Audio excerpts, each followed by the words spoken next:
বিষয়টা হলো আমরা 16ই ডিসেম্বরের আগ পর্যন্ত যতগুলো ফোন সুযোগ দিয়েছে, যেটা হলো আপনাদের কাছে যে আনঅফিসিয়াল ফোনগুলো আছে সিম কার্ড আপনারা অ্যাক্টিভ করে রাখেন, তা না হলে ঝামেলায় পড়ে যেতেই পারেন।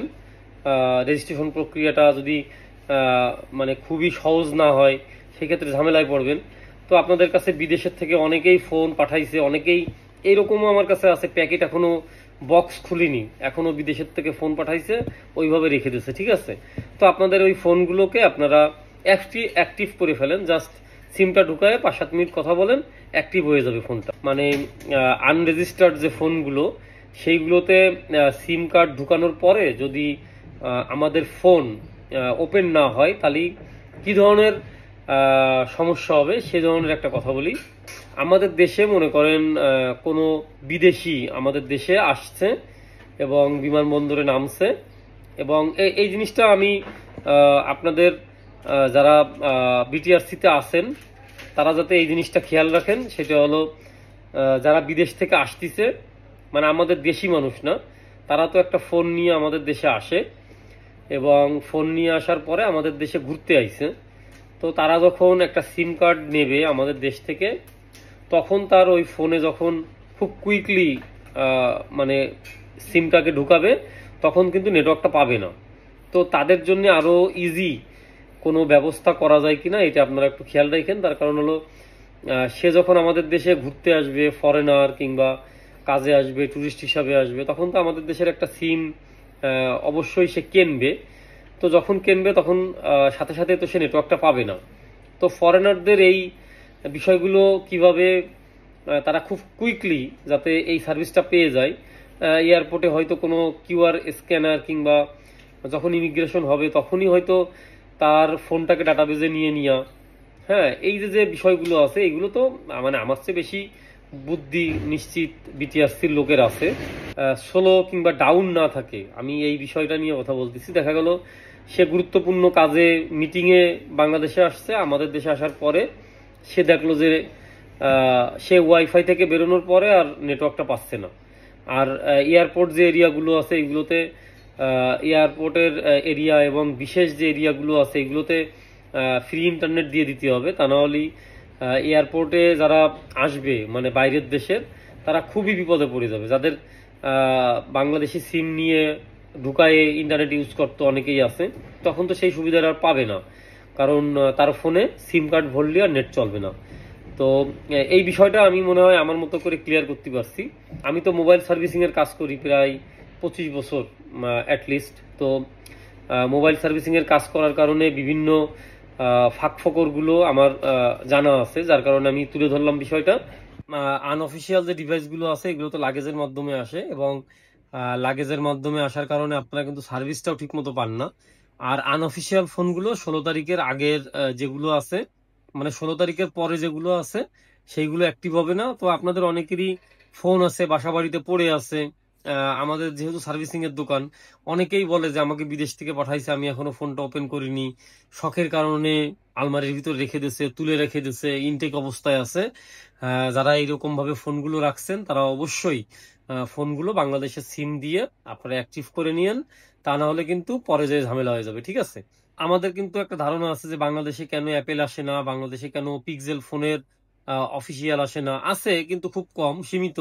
ওয়ান প্লাসের শোরুম আসে না, তারপরে বড় যতগুলো কোম্পানি আছে সেই ফোনের শোরুমগুলো কেন অফিসিয়াল ভাবে আসে না, অফিসিয়াল সার্ভিস কেন আমরা পাই না, এই ধরনের অনেক কনফিউশন আপনাদের থাকে সবসময়। আমার কাছেও সার্ভিসিং করতে এসে বলে যে বাংলাদেশে এই ফ্যাসিলিটি গুলো কেন নাই। তার কারণ হলো আনঅফিসিয়াল ফোন। আনঅফিসিয়াল ফোন থাকলে কখনোই অফিসিয়াল স্টোরগুলো আসবে, আসার পরে যখন দেখবে তাদের কোনো ব্যবসা নাই এবং আনঅফিসিয়াল ফোন তাদের থেকে 20,000 টাকা কমে পাওয়া যায়, ফোনগুলো তো প্রফিট করতে পারবে না এবং এত বড় বড় শোরুম তাদের লস হবে, তারপরে লস গুটায় চলে যাবে। আগে কিন্তু সব কয়টা মানে ডিলার বাংলাদেশে ছিল, আস্তে আস্তে কিন্তু সবাই চলে যাওয়ার মতো। যেমন মোটরোলার কথাই বলি, মোটরোলা কিন্তু বাংলাদেশে ছিল, ইন্টিগ্রা না কে জানি মোটরোলা ইম্পোর্ট করতো, ঠিক আছে। ওই সময় আমার ভুলও হতে পারে, ইন্টিগ্রা সম্ভবত নাম, মোটরোলা, হ্যাঁ, সিমেন্স, তারপর মোটরোলা, বিভিন্ন ডিলার মানে এগুলো ইম্পোর্ট করতো এবং অফিসিয়াল সার্ভিস সেন্টার অফিসিয়াল সবকিছু ছিল। তো আস্তে আস্তে যখন এই গ্রে মার্কেটে ফোনগুলো পাওয়া যাবে তখন তারা কিন্তু ভাই ব্যবসা গুটায় চলে যাবে। আর আপনি আপনার এত টাকা দিয়ে একটা ডিভাইস কিনে সার্ভিস পরে যে যখন পাবেন না তখন কিন্তু আপনার টাকাটাই লস হয়। ঠিক আছে, আপনি 1 লাখ টাকা দিয়ে একটা ফোন কিনে অফিসিয়াল যে সাপোর্ট গুলো আছে পৃথিবীর অন্যান্য দেশে, হ্যাঁ, তার কারণ তাদের অফিসিয়াল কাস্টমার কেয়ার আছে, অফিসিয়াল শোরুম আছে, যেরকম শাওমি, ওপ্পো, ভিভো, ওইগুলোর কোনো রকম কোনো কিছু হলে আপনি কাস্টমার কেয়ারে 1 ইয়ার 2 ইয়ারের ওয়ারেন্টি থাকে, সেগুলো নিয়ে আপনারা মানে তাদের সাথে ডিসকাস করতে পারেন। কিন্তু আনঅফিসিয়াল ফোনগুলো তো আসলে আপনারা সেই জিনিসগুলো পারেন না। এরপরে কি হয়, আপনাদের একটা মানে মন খারাপ হয়, অনেক সময় কোম্পানিকে গালাগালি দেন, কিন্তু কোম্পানিকে গালাগালি দিয়ে তো কোনো লাভ নেই ভাই, কারণ আপনার দেশে তো অফিসিয়াল স্টোর আসেনি। যে ফোনগুলো আপনি ইউজ করতেছেন খুব কষ্ট করে মানুষ বিদেশ থেকে যে কোনো ওয়ে থেকে এনে আপনার শখগুলো পূরণ করায়। তো যার কারণে এবং সো এই আনঅফিসিয়াল ফোন যখনই চলে যাবে দেখবেন যে বড় বড় আপনার টেক জায়েন্ট যেগুলো আছে তারা সবাই বাংলাদেশে স্টোর করা শুরু করবে এবং আমরা অফিসিয়াল ফোনগুলোই পাবো। যেরকম বাংলাদেশে পেপাল আসে না, তার কিছু কারণ আছে। যেরকম পেপালের রিকোয়ারমেন্ট যেগুলো থাকে একটা দেশে ঢোকার, সেই রিকোয়ারমেন্ট গুলো বাংলাদেশে পায় না, যার কারণে বাংলাদেশে পেপাল আসে না।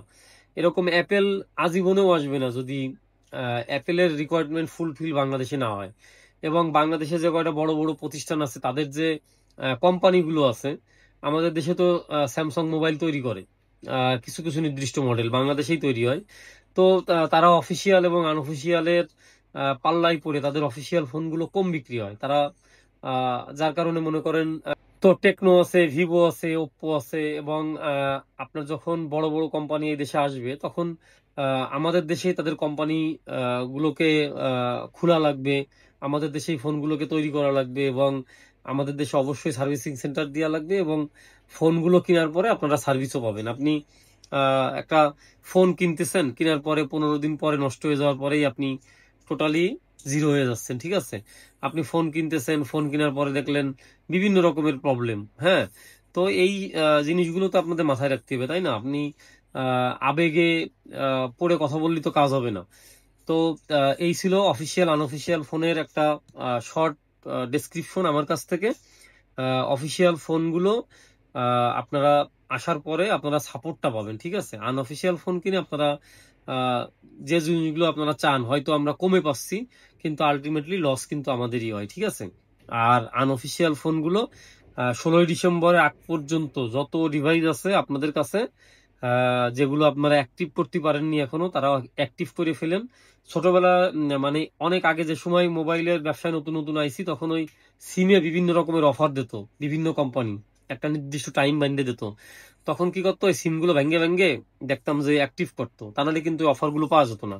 তো যাদের যাদের কাছে ফোনগুলো আছে তারা বিদেশ থেকে পাঠাইছে, ওই আলমারির ভিতরতে বাইর করে ফোনগুলোরে অ্যাক্টিভ করে নিয়ে, তা নাইলে যদি যদি মানে অনেক এই ধরনের নিউজ তো আমরা অনেক দেখছি যে, তারপরেও আমি আমার পক্ষ থেকে আপনাদেরকে টিপস গুলো দিয়ে রাখলাম। যাদের আলমারিতে ফোন আছে বিদেশ থেকে পাঠাইছে তারা আপনারা অ্যাক্টিভ করে রাখেন। ঠিক আছে, বলা তো যায় না, যদি মানে এই ধরনের কোনো পদক্ষেপ চলে আসে 16ই ডিসেম্বরের আগে, যদি আর সময় বর্ধিত না করে, তখন আপনি কি করবেন? 1 মাসের একটা টাইম পিরিয়ড দিচ্ছে যারা অনিবন্ধিত সেট বিভিন্ন পোর্টালে আমি দেখছি, এবং ওয়েবসাইট এবং বিভিন্ন রকমের যে প্রসেসগুলো আছে 16ই ডিসেম্বরের পরে যদি সত্যি সত্যি ফোনগুলো বন্ধ হয়, আমি ভিডিও করে দেবো কিভাবে প্রসেসিং এর মাধ্যমে ফোনগুলো নিবন্ধন করতে হয়, কি ব্যাপার।